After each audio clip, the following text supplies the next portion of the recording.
వచ్చే ఎన్నికల్లో ఓట్లు వేస్తారు. అవకాశం ఉంటుందో లేదో తెలియదు. ఆ విషయం పరకాల్ గారు చెప్తారు. ఈ వేదిక మా మిత్ర సంస్థ. ఈ సంస్థ నిర్వహిస్తున్న ఈ అవేర్నెస్ కార్యక్రమానికి జన విజ్ఞాన వేదిక నుంచి మా రిప్రజెంటేషన్ కూడా ఇచ్చినందుకు కృతజ్ఞతలు తెలియజేస్తున్నాం. ఈరోజు నిన్న దక్షిణ భారతదేశ సైన్స్ ప్రచార సంస్థల మీటింగ్ జరుగుతూ ఉంది. ఇది 2 గంటల పాటు ఆ కార్యకర్తలు 60 మంది ఈ సబ్జెక్టు చాలా ముఖ్యమైనది, దేశాన్ని తీవ్రంగా ప్రభావితం చేస్తున్న సబ్జెక్టు అనే ఉద్దేశంతో వినడానికి వచ్చారు. ఇంకా కూర్చొని ఉన్నారు వాళ్ళందరూ. దీంతోపాటు మా సంస్థ, జై భారత సంస్థ, సత్యాన్వేషణ మండలి సంస్థ, ఈ 3 కలిసి ప్రజాస్వామ్య పరిరక్షణ ఐక్య వేదికని రాష్ట్రంలో ఏర్పాటు చేసుకొని పనిచేస్తూ ఉన్నాం. ఇప్పటికే ఈ సబ్జెక్ట్ మీద 7-8 చోట్ల మేము పెద్ద బహిరంగ సభలు పెట్టాం. ఒక విషయం నేను వినమ్రంగా మనవి చేసుకుంటున్నా. దేశాన్ని నాశనం అనుకున్న వాళ్ళు బాగా కలిసి పనిచేస్తూ ఉన్నారు. దేశానికి మేలు చేయాలనుకున్న వాళ్ళు విడివిడిగా పనిచేస్తూ ఉన్నారు. లెక్కల్లో 1+1 అంటే 2 కరెక్టే, కానీ సామాజిక అంశాల్లో 1+1 అంటే more than 2. ఆ more than 2 దగ్గరికి మనం రావాలి. లెక్కల్లో 1-1 అంటే 0. సామాజిక అంశాల్లో కలిసి పనిచేయాలనుకున్న చోట్ల ఒకరిని మరొకరు ఖండించుకుంటూ పోతే 0 కంటే హీనమవుతాం అనేది మేము నమ్ముతున్నాం. అందుకనే భావ సారూప్యం కలిగిన దేశ ప్రజల్ని పీడిస్తున్న అంశాల మీద, ఉమ్మడి అంశాల మీదనైనా మనందరం కలిసి పనిచేయాలా అనే బలమైన భావజాలంతో మేమున్నాం. నాయకత్వం మాకు అక్కర్లేదు.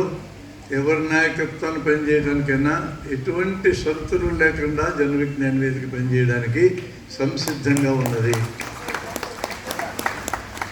అంగీకరించిన అంశాలను కలిసి పనిచేద్దాం. మేము సైన్స్ ఆధారంగా సమాజంలో పనిచేయాలనుకుంటున్నాం. నేరుగా ప్రత్యక్ష రాజకీయాల్లో దిగం. భావజాల నిర్మాణం మా ప్రధానమైన ఏరియా. సైన్స్ ఆధారంగానే సామాజిక సమస్యలను పరిశీలిస్తాం, నిత్య జీవిత సమస్యలను పరిశీలిస్తాం. భావజాలం అనేది చాలా బలమైన ఏరియా అనేది మా అభిప్రాయం. మంచి జరగాలన్నా చెడు జరగాలన్నా బలమైన భావజాలం నిర్మాణం జరగాల. ఈరోజు చెడు చేయడానికి బలమైన భావజాలాన్ని పరిపాలించడం నిర్మిస్తూ ఉన్నారు. ప్రత్యామ్నాయంగా పెద్దగెత్తి గీయాల్సిందే. మనం మంచి పనికైనా బలమైన భావజాల నిర్మాణం చేయాల్సిందే. భావజాల నిర్మాణం చేస్తే ప్రజల సమ్మతిని, ప్రజల అంగీకారాన్ని సంపాదిస్తే ఆ ప్రజల మీద పెత్తనం చేయటం సాధ్యమవుతుంది. అంగీకారంలోంచి పెత్తనం సాధించుకుంటారు. ఆ కమిట్మెంట్లోంచి హెజ్మని పెత్తనాన్ని సృష్టించుకుంటారు. ఇది పరిపాలించే పోకట. 100కి 90 నుంచి 95 మంది ఏదో రకంగా కష్టపడే జనమే ఉంటారు సమాజంలో. శారీరక కష్టమో మానసిక కష్టమో ఏదైనా సరే. వీళ్ళెవరికీ కూడా పరిపాలించగలిగే అవకాశం రాదు. ఈ హాల్లో ఉన్న బోల్డంతమంది ఎమ్మెల్యేలుగా నిలబడి పోటీ చేయగలిగే అర్హత ఉన్న వాళ్ళు ఉన్నారు. వాళ్ళెవరికీ కూడా ఎమ్మెల్యేలుగా నిలబడి గెలవగలమన్న ధైర్యం లేదు. మరి అవకాశం ఎందుకు లేకుండా పోయిందంటే వీళ్ళందరూ 95 మందిలో ఉన్నారు.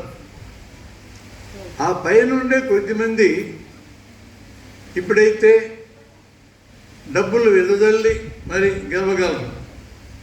నాకు పెద్ద అనుమానం తీరకుండా ఉంది. ఎమ్మెల్యేలుగా, ఎంపీలుగా, ఎమ్మెల్సీలుగా పోటీ చేసి గెలవాలనుకునే వాళ్ళు ఇప్పుడైతే బాగా ధనవంతులే.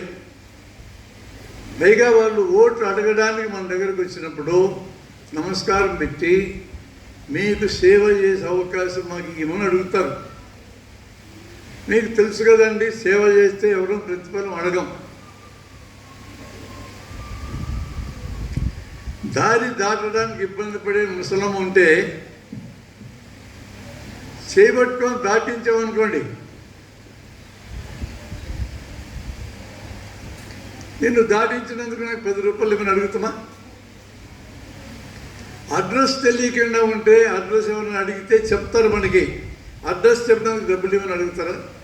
సేవ చేస్తే ప్రతిఫలం ఆశించకూడదు.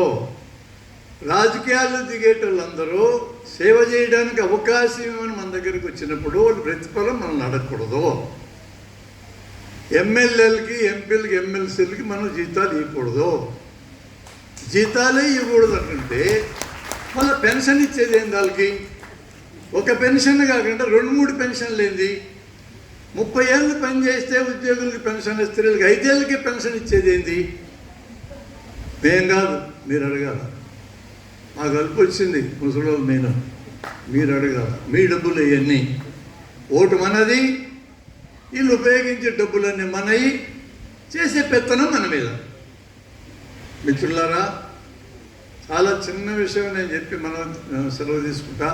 ఎందుకంటే నేను కూడా ప్రభాకర్ గారి మాటలు వినడానికి వచ్చా.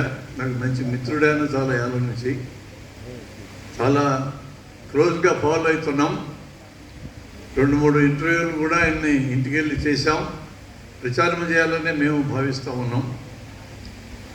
ప్రజల్ని మోసం చేయటం, మాయ మాటలు చెప్పి చాలా చాలా తేలిక.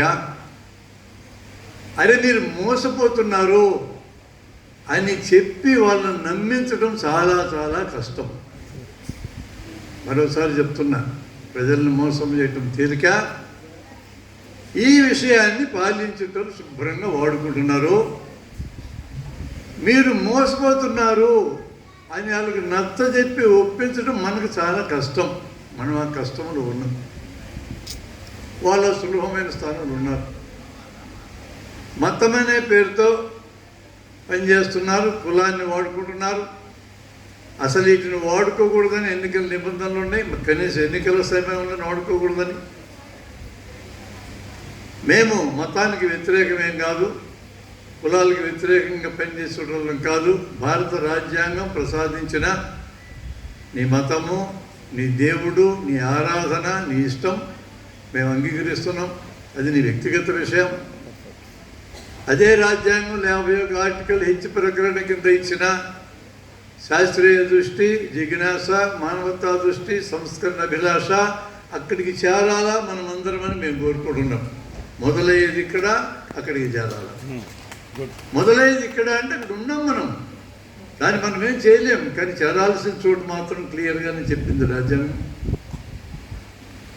ప్రేమ ఉండాలా రాజ్యాంగం మీద, పరిపాలించేటోళ్ళ మీద కూడా ప్రేమ ఉండాలని నాకు అభ్యంతరం లేదు. భక్తి అయితే ఉండకూడదు. ప్రశ్నించకుండా ప్రదర్శించే ప్రేమనే భక్తి అంటారు. భక్తి ఉంటే ప్రశ్నించము. దేవుని మీద భక్తి ఉంటే దేవుడు ఏదైనా మేలు చేస్తాడేమో నాకైతే తెలియదు. కానీ ఈ మాట అన్నది అంబేద్కర్ గారు. వ్యక్తుల మీద భక్తి ఉంటే వ్యక్తులు ఖచ్చితంగా నియంత్రణలవుతారు అని వార్నింగ్ ఇచ్చినాడు మహానుభావుడు. రాజ్యాంగ పరిషత్ చివరి 3 ఉపన్యాసాలు, అద్భుతమైన ఉపన్యాసాలు అంబేద్కర్ గారు ఇచ్చినవి. అందరూ చదవాలి, పిల్లలు కూడా చదవాలి. సెల్ ఫోన్కి మీరు అలవాటైనా పర్వాలేదు, ఈ మూటిని మాత్రం సెల్ ఫోన్ అన్నా చదవండి. మేము మంచి రాజ్యాంగాన్ని రాయడానికి ప్రయత్నం చేశాము.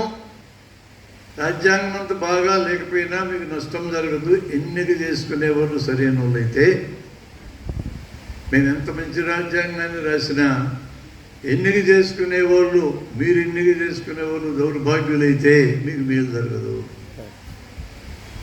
ఎంత విషయంతో చెప్పినాడండి ఆయన, పెద్ద ఆయన. ఖచ్చితంగా అలానే జరుగుతుంది ఇప్పుడు.